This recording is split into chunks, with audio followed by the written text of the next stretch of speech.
This is the Power Break Podcast number 026, titled, Are You Ready for This? Hi, I'm Bob Brubaker along with JT, as we hope you'll stay tuned as we seek to give you a little power in this break to help you succeed in the race of life.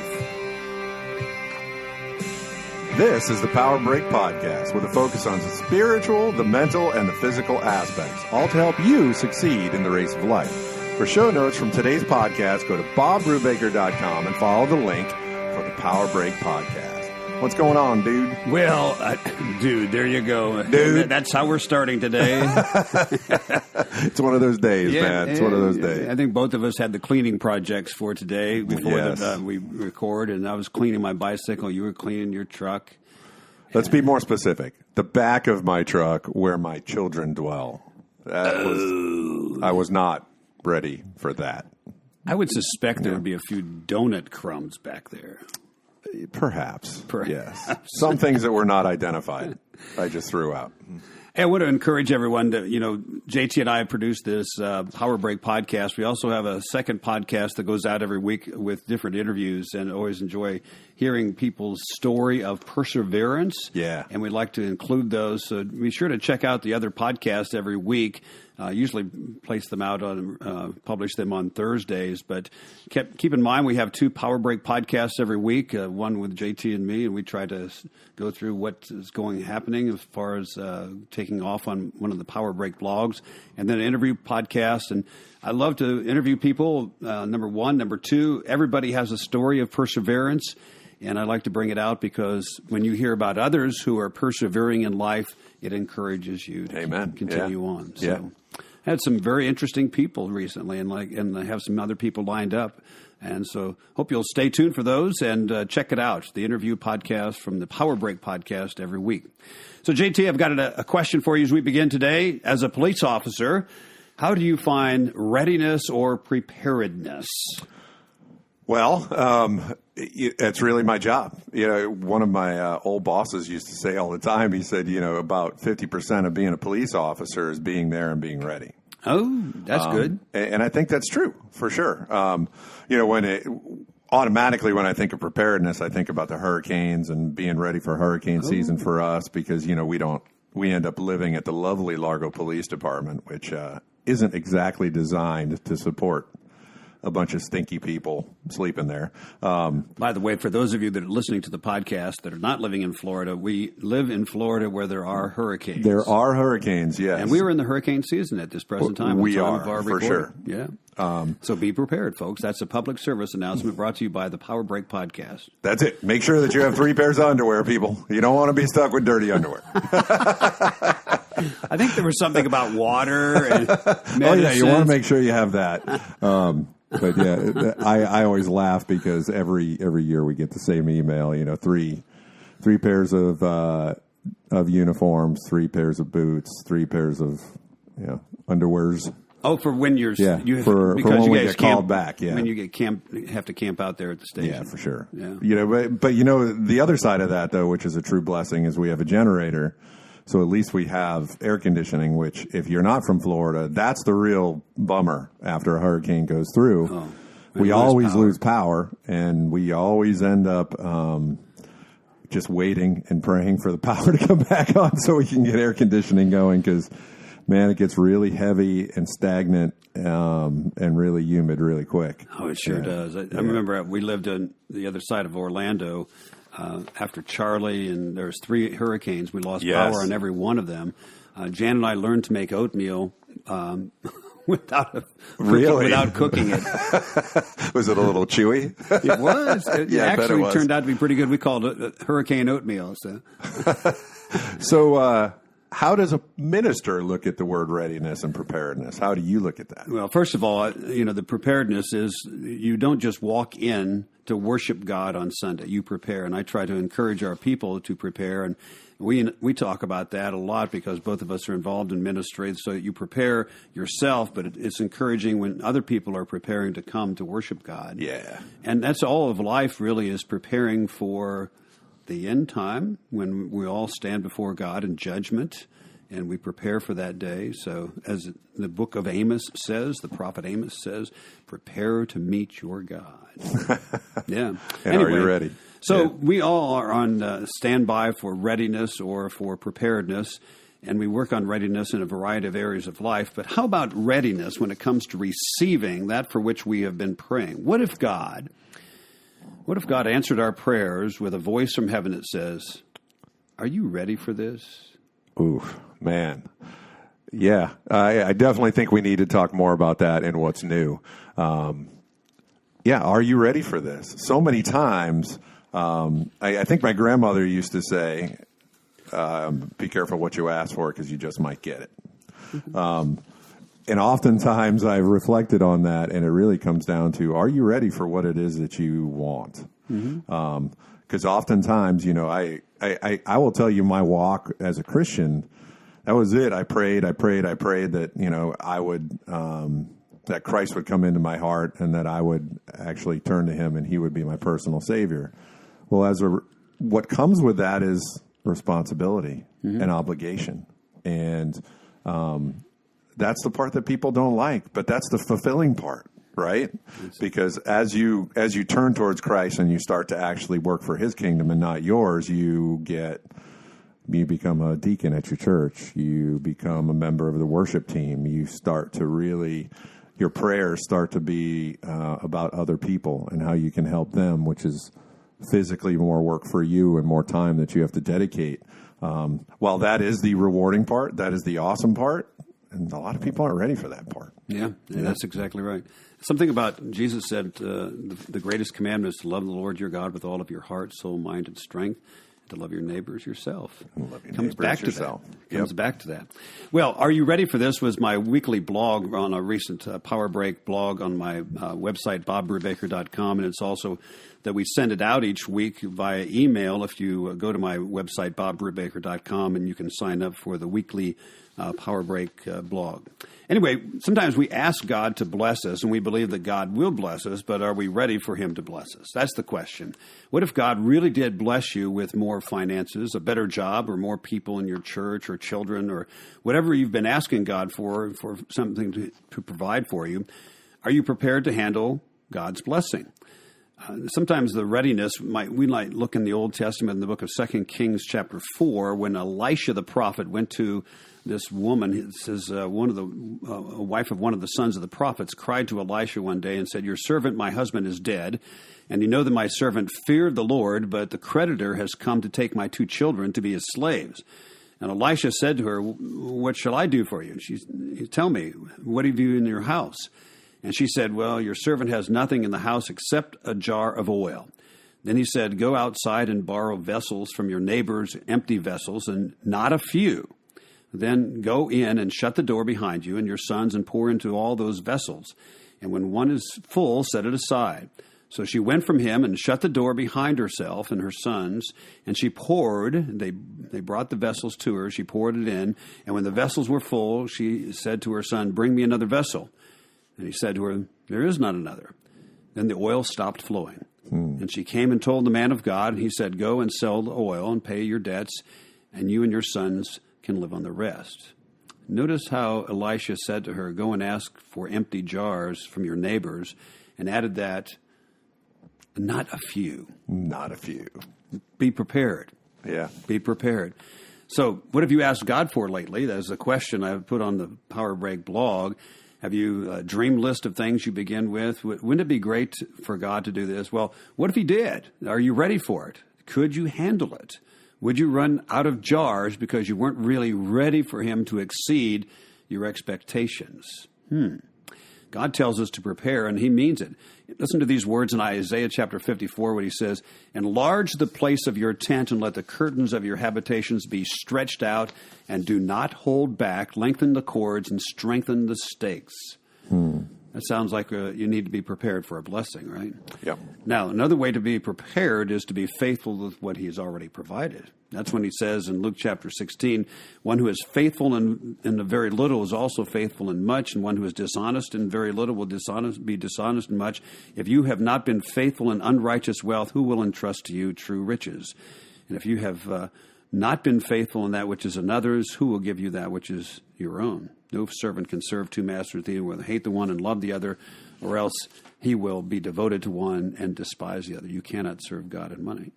So the point is, God is the one who does more than what we could ask or think or dream or imagine, but he tells us to be prepared.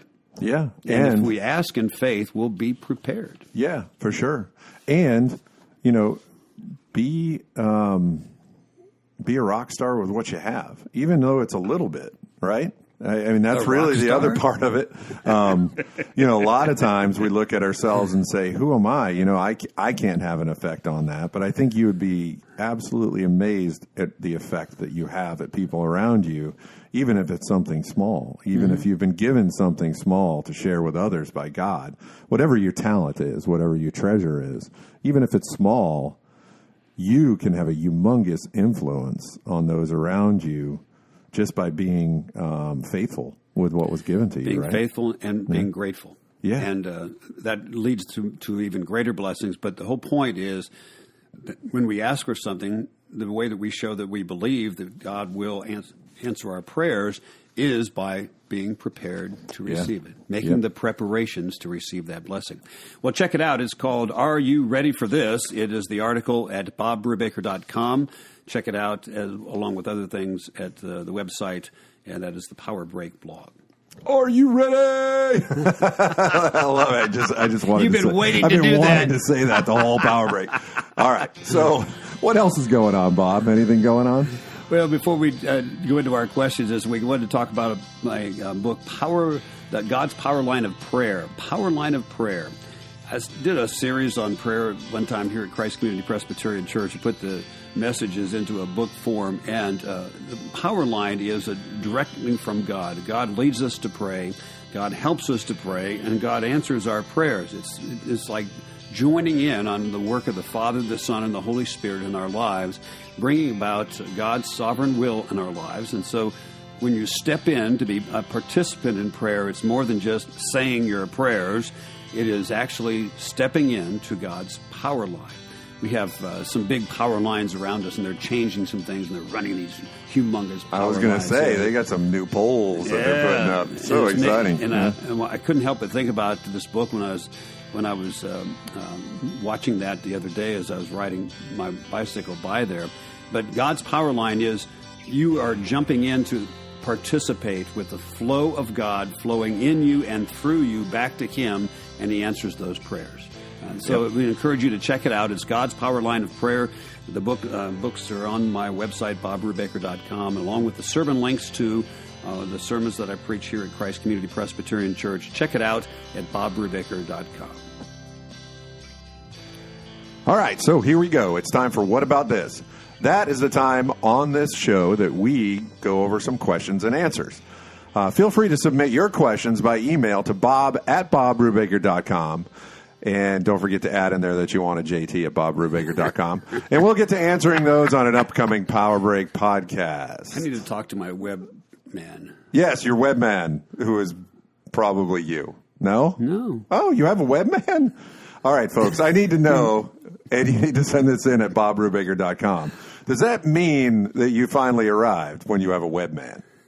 No, it means probably not. It means that I am such a dope that I can't even handle my own website. That's what it means.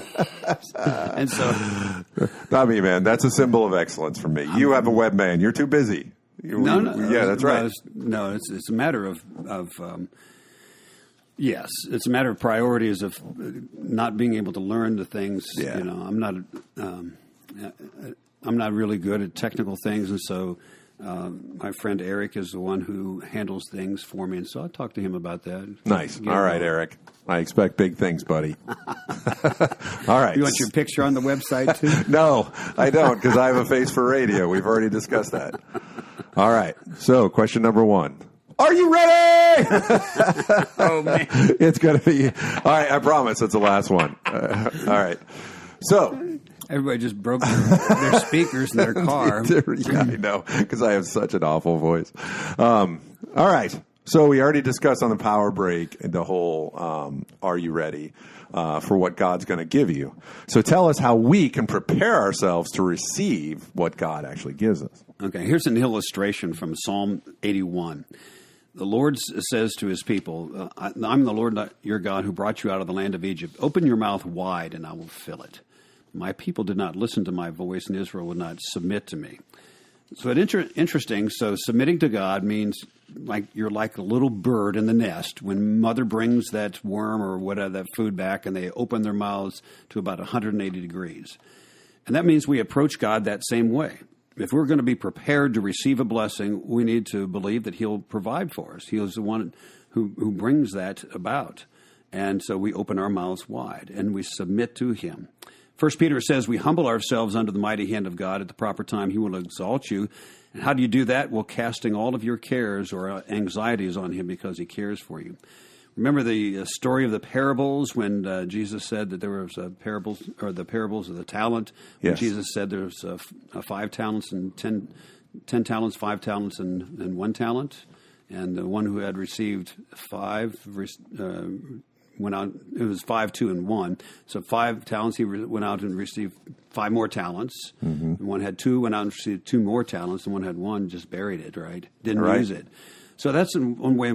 Another way we prepare, in the fact that we are faithful with what he has provided. Yes. And that's where it says that we're one who is faithful in very little is also faithful in much in the book of Luke chapter 16. So stop and think about it. Why would God bless us with those things which we've been for which we've been asking, and some people demanding, if we're not living in expectation by being prepared for a blessing, and of course, if we're not being good stewards with what he's already provided? I mean, stop and think about it. Would you continue to bless someone? Nope. Okay, and that's what he says. That's why we need to be prepared by being faithful and also being a person with an expectation that God will answer us. Let's see, Hebrews chapter 11 says, without faith it is impossible to please God, for he that comes to God must believe that he is, and that he's a rewarder of those who diligently seek him. And there's a taking for granted part of it, but there's just not an understanding that it's a responsibility. So if you have a talent, you're responsible now for it. Oh. You need to get to work with it, right? Talent, and that's anything that God has provided. You're Yes. you're You are responsible because responsible. it really is not yours. Nope. It's really his. Yep. And he's the one who has put that into your care to be a good steward. Mm-hmm. And that's everything from money, from time, to every amount of talent or opportunities that we have. God has placed those in your hand and says, how are you going to use this? Let's see. Yeah. And, what can be very frustrating for me, and that's why, I really try to look at the log in my eye and not the speck of dust in other people's eye. But from a personal perspective, oftentimes I see people given a lot of things, and I see them just really kind of give minimal time to it. Like, I'll get to that, because they're kind of busy building their own castle, so to speak. And man, it's just, to me, it's heartbreaking, because that's something that was given to you with the intention of you using it to further a kingdom that's not being furthered because you're choosing not to use it. Yeah. It's just, so we as individuals are responsible for that, because we're going to have to answer for that. And that's where we take a look in the mirror all the time and say, am I using the time, the talent, and the treasures that God has given to me, That's it. actually placed in my hands, and said, how are you going to use that? Yep. I want to see. It's interesting how God makes it known in the book of Deuteronomy that his people were given things that he would prove them. It was a proving ground. And he was proving them to see if they would trust him. Yeah. And that's the blessings as well as the hard times, to see that God is proving us to see where we stand. Anyway, so the question is, are you ready for God to bless you? Well, maybe we look at how we are using what God has already given to us. And if we are living in expectation, how we are preparing for God to bless us. Awesome, man. All right. So next question, and I won't say, are you ready? Because I know you're ready. Actually, I think I might actually answer it based on what I just heard you talk about. Okay.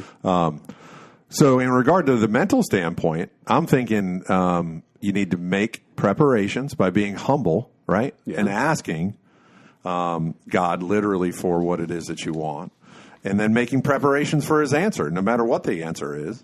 And then making sure we're good stewards with what he's already provided to us.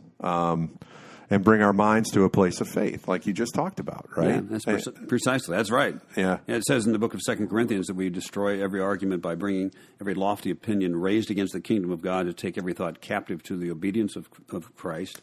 And so you think about it this way. Motion does produce emotion. Actions speak louder than words, and mentally we sometimes have a hard time getting our minds around things we cannot see or understand. And so that's why it's sometimes hard to say, I believe this, and then I'm going to carry it out. However, if we really do believe that God is a rewarder of those who diligently seek him, and faith is the assurance of things hoped for, the conviction of things not seen, and faith by itself is dead if it's alone and does not have works. So what we do is we express our belief in God by preparing to receive those things. We express our belief in God by being faithful stewards of what he's provided. Yeah. And we can continue to express our faith in God by doing what he says, to open our mouths wide and he'll fill it. In other words, we come humbly before him in desperate need of him all the time. Yep. And I would encourage people, as I do, I test myself, right? Test myself and see, am I actually doing what I'm supposed to with the things that I've been given? Yeah. Because as you look around yourself, and that was actually a moment for me last year when, I had, we all go up for promotion because we think that we're the best person for the job, right? Yeah. And then, not everybody's going to get it. That's just the way it is, right? And whether I deserved it or didn't deserve it didn't really matter because I didn't get it. But I really had to, and I forced myself, and this is a force, take a look at what God has given you around you and use that to make the people around you, invest in the people around you. And that's what I did. I prepared an entire training on solo response to active shooter, which is the thing that I really probably know the most about, with my tactical background. And that's just something I've chosen to really focus on because I think it's something that we need to empower each other with the ability to respond, right? And it's a hot topic. Yeah, for sure. But I look back, it wasn't even a hot topic when I was really kind of focusing on it. And I could have turned around and taken the gifts that God has given me, the knowledge and the experience and the understanding of active shooter, how it works and the response types. And I could have just kept that to myself and just been like, something, I didn't get the promotion. I'm not going to do anything to help these people, and a bitter old man. Bitter old man. Yeah, that's right.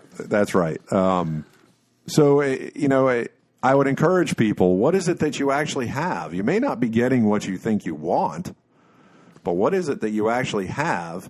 And then you use that and then ask God and now prepare for what's probably going to be given at that point. Right? So you might say, if I can summarize what you just said. Do it.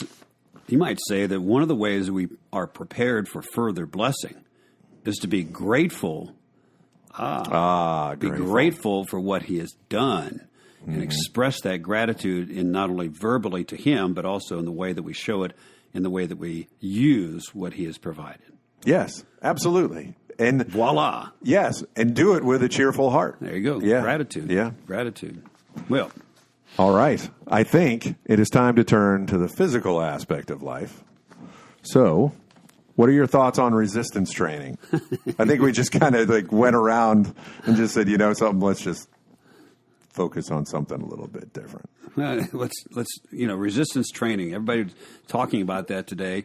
It's interesting how the older you get, I guess, are we in that state? I think we are. Oh, yeah, it's official for me. Yeah. The way I feel sometimes in the morning, I think it's official for me. Since I'm 20 years older than you. I know. Anyway, it's proven that your muscle loss and your strength loss is exponentially declining as you get older. Yes. So the curve gets steeper as the older you get. And so, and some people like to focus on weight loss. And so it's well known that resistance training, lifting weights or using some kind of resistance, builds muscle, but it also helps you stay active for much longer because we have a tendency to get weaker. So I know that you're an expert on this. So what say you, Mr. JT, on the subject of resistance training? The word expert is very liberal, I think, in your vocabulary. By the way, you may not have received your promotion at your job, but you're the top dog around here. Thanks, buddy. I appreciate it. I expect more money. Oh, wait a minute. We don't make any money. So I'll see if you can get a raise. Thanks. You know something? My worship pastor always says that too. You know something? You deserve a raise. I'm going to get one for you. So, you know, as far as strength training is concerned, it's really the older you get. Bob's absolutely right. The more important it is. You know, the other thing that I would encourage you to do, which is something that was when I was having a discussion about some of the back issues that I've had over the years, you know, carrying around a lot of extra equipment and being in a car with that belt on and having to turn to your right all the time because there's a computer in the car. It actually has a cumulative bad effect on your back. So I was talking to my chiropractor about it, and she said one of the things that I do that she's really, really happy I do is paddleboarding. And she said the most important reason is the balance that's involved with that. She said as we get older, if we don't do things that encourage the stability muscles, that's one of the first things that goes. And then actually we become more likely to fall and hurt ourselves and stuff like that. So, as we get older, I think it's important that we make sure we challenge ourselves when it comes to stability. And you can get that through yoga. You can get that through a lot of different things. It doesn't have to be paddleboarding. And the other thing is just make sure that you do something every day that's going to get your heart rate up. Mm-hmm. That's going to get you out there and get you moving. Because it does so many good things, but the most important thing for me is the regeneration that happens in your body. Yeah. Right?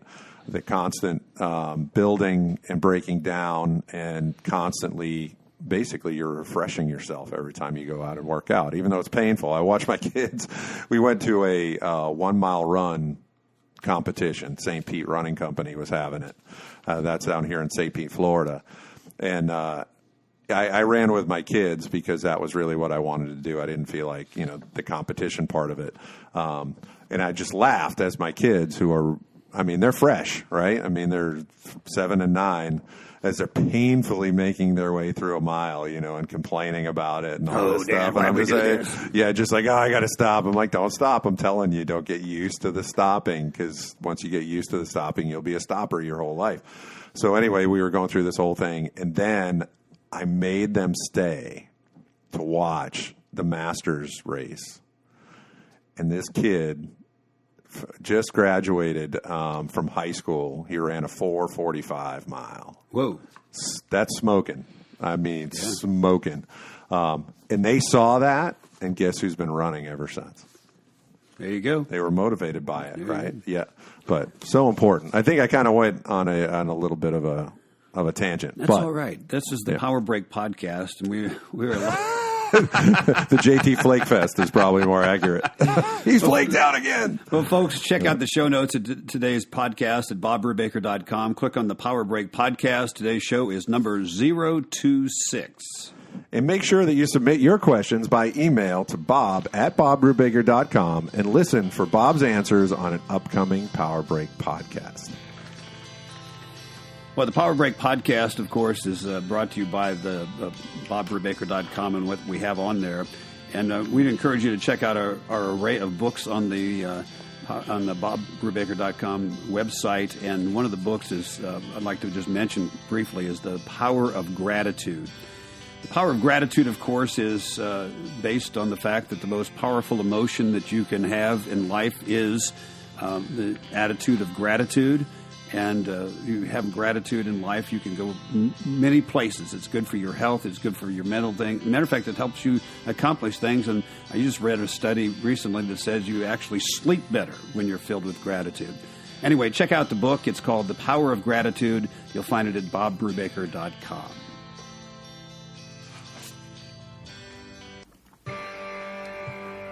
So thank you for joining us today on the Power Break Podcast. Please subscribe and leave a review wherever you've downloaded the podcast, and check out show notes, news, Bob's weekly blog, and other cool things at bobbrubaker.com. And listen next time for the Power Break Podcast.